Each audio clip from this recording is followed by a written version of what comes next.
केसरी news मध्ये आपलं स्वागत। सत्य मांडणे हा जर गुन्हा तर करू आम्ही पुन्हा पुन्हा सिद्धांत ठाम आहे।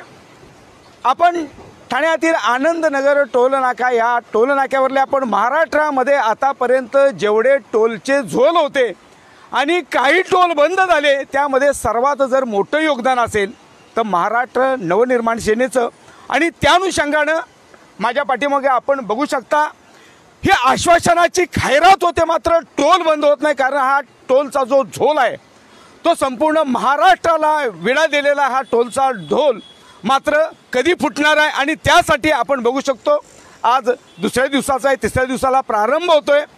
हे जर अशा प्रकारे जर आंदोलन करावे लागत असतील वारंवार या महाराष्ट्र राज्याच्या मुख्यमंत्र्यांनी याची दखल घेणं गरजेचं आहे। कारण हा टोल आणि हा झोल आहे हा कधी संपणारा विषय। माझ्यासोबत अविनाश जाधव सर जोडलेले आहेत। खरं अनेक वर्षापासून आपण सातत्याने हा जो प्रश्न मांडताय, अनेक टोल बंद झालेत नवनिर्माण सेनेच्या माध्यमातून, पण हा जो टोल आहे तो का लक्ष देत नाही? इथला अधिकारी वर्ग लक्ष देत नाही ना महाराष्ट्र सरकार लक्ष देत नाही? काय प्रश्न आहे? हजारो कोटींचा विषय, त्यामुळे लक्ष दिलं जात नाही लोकांच्या सांगण्याकडे। 2200 कोटी रुपये खर्च करून 2002ला हा टोल बनवण्यात आला, बरोबर आहे। हे ब्रिजेस बनवण्यात आले, 25-30 ब्रिजेस होते, काही रेल्वे ब्रिज होते। 2200 कोटी रुपये खर्च झाल्याच्या नंतर आजही त्या लोकांनी दरवाढ केलेली आहे। त्यावेळेला 2002ला ज्या वेळेला त्यांचा जो ॲग्रीमेंट झाला त्याच्यानुसार दरवर्षी 5% गाड्या वाढतील असा त्यांचा अंदाज होता, परंतु 2023 येता ते 5% न वाढता 500% गाड्या वाढल्या। तुम्ही जर मुंबई RTO आणि ठाणे RTO मध्ये चेक केलं तर तुम्हाला अंदाज येईल की मागच्या 10 वर्षात किती गाड्या रजिस्टर झाल्यात। जुनं ठाणं आणि नवीन ठाणं हे जर तुम्ही पाहिलं, घोडबंदर रोड पूर्ण 2010 नंतर नवीन बनलं, बरोबर आहे। सो गाड्यांचं प्रमाण एवढं झालं, गरपड इथे बसलेल्या प्रत्येक माणसाकडे गाडी आहे आणि ती या ठाणा टोलवरनं पास होते। पण मला जर ठाण्यावरनं जर रत्नागिरीला जायचं असेल तर हा टोल पास करावा लागतो। तिथून 5 मिनिटावर ऐरोली टोल नाका आहे, तिथे पण माझा टोल भरावा लागतो। सो एवढ्या मोठ्या प्रमाणात जर टोलचा झोल होणार असेल, पैसे वसूल झाल्याच्या नंतरही हे लोक पैसे वसूल झाले बोलत नसतील। आणि दुसरी गोष्ट, जर एवढे पैसे वसूल झाल्याच्या नंतर, एवढे वर्ष टोल वसूल केल्याच्या नंतर आज तुम्ही पुन्हा दर वाढवत असाल, मला वाटतं हे योग्य नाही आहे। फक्त 5 रुपये टोल वाढला नाही तर 5 रुपयाबरोबर ज्यावेळेला 5 रुपये टोल वाढला त्यावेळेला 10 रुपये 5 रुपये असा टोल वाढल्याच्या नंतर स्कूलच्या बसेस असतात त्यांनी टोल वाढवला, त्यांनी त्यांचं 100 रुपयाने त्यांच्या गाडीचं भाडं वाढवलं। ट्रान्सपोर्टर लोकांनी त्यांचा 100-150 रुपयाने ट्रान्सपोर्टचा भाडा वाढवलं, येणाऱ्या भाजीचा रेट वाढला। सो आज सगळा भूदंड हा 5 आणि 10 रुपयाचा नसून हा 200 आणि 250 रुपयाचा आहे, जो सरळ ठाणेकर जनतेवर पडतो आणि याचाच विरोध आज आम्ही इथे करायला बसलो। टोल नाक्याचे एक GR असतो, त्याच्यामध्ये आपल्याला ज्या सुखसुविधा मिळतात टोल नाक्यावरती आपल्याला अनेक सुखसुविधा पाहिजे, त्या कुठल्याही सुखसुविधा ह्या टोल नाक्यावर बघायला मिळत नाही, तरी देखील पण राजरोसपणे टोल वसूल केला जातो। काय असतं ना, जशी जनता तसं राज्य। खरं तर टोल नाक्यावर सुविधा मिळत नाहीत हे मान्य, म्हणजे हे काय आपल्याला नवीन नाही आहे। पण महाराष्ट्राच्या मुख्यमंत्र्यांनी पण त्याच टोल नाक्यावर जाऊन सांगितलं होतं की या टोल नाक्यावर टोलचा झोल आहे आणि हा टोलचा झोल आम्हाला बंद करायचा आहे, बरोबर आहे।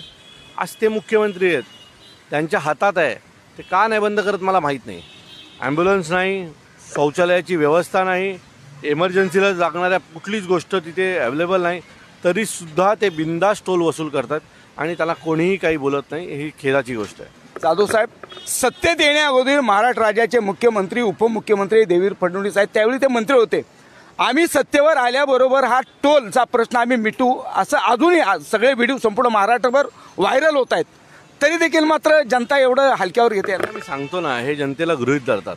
आमच्या CM साहेबांनी आम्हाला फक्त टोलमुक्तीचे आश्वासन नव्हतं दिलं, आम्हाला क्लस्टर आणणार होते, 30 एकरमध्ये बॉटॅनिकल गार्डन आणणार होते, अनेक अशी आश्वासनं दिली होती। उत्तम सुविधेचं हॉस्पिटल आणणार होते, ठाण्याला स्वतःचं पाण्याचं धरण देणार होते, यातली एकही गोष्ट त्या माणसांनी ठाणेकरांसाठी केलेली नाही। आश्वासन दिलं होतं सर, फक्त वाढले ते स्वतः। आमदार झाले, नगरसेवक होते, आमदार झाले, पालकमंत्री झाले, मंत्री झाले, आज मुख्यमंत्री झाले। ठाणेकर आमचा आहे तिथेच आहे। माझा प्रश्न आहे त्यांना, मागच्या एक वर्षात मुख्यमंत्र्यांनी ठाण्यासाठी केलेलं एक काम दाखवा जे लोकांना असं वाटेल की आमच्यासाठी आहे। मतदारांचं काय, ज्याने आपलं मतदान अमूल्य मतदान आपल्या झोळीत टाकलं आणि त्याच लोकांची आपण भावनेशी खेळवतो असं यांना वाटत नाही? आता हे मतदाराने समजून घेतलं पाहिजे की आम्हाला दिलेली आश्वासनं पूर्ण होत नाहीत. आम्ही कोणाला मतदान केलं, तुम्ही कोणाबरोबर सत्तेत बसलात, या सगळ्या गोष्टी जर तुम्ही पाहिल्यात तर मतदारांनी स्वतः विचार करायची गोष्ट आहे. आम्ही मतदारांना जागृत करण्याचं काम सतत करत असतो आणि याच्यापुढेही करत राहणार. आता काय दखल, आज आपण जवळजवळ 2-3 दिवस आहे, आता हे आंदोलन सुरू आहे, काय दखल? काल MMRDची लोक येऊन गेली, भेटून गेली. अतिशय पोरकटपणाची उत्तरं ते आम्हाला देत होते आणि आम्ही त्यांना सांगितलं जोपर्यंत ठोस तुम्ही आम्हाला काय घेऊन येत नाही तोपर्यंत आमच्याकडे येऊ नका असं त्यांना आम्ही सांगितलं. महाराष्ट्रामध्ये विविध ठिकाणी आपण ज्या टोलचा झोल होता हा प्रसार माध्यमापासून नेहमी दुर्लक्षित ठेवण्याचं जे इथल्या अनेक लोकांनी काम केलं, पण मात्र प्रसाद झोतात आणण्याचं जे काम आहे ते महाराष्ट्र नवनिर्माण सेनेने केलेलं आहे.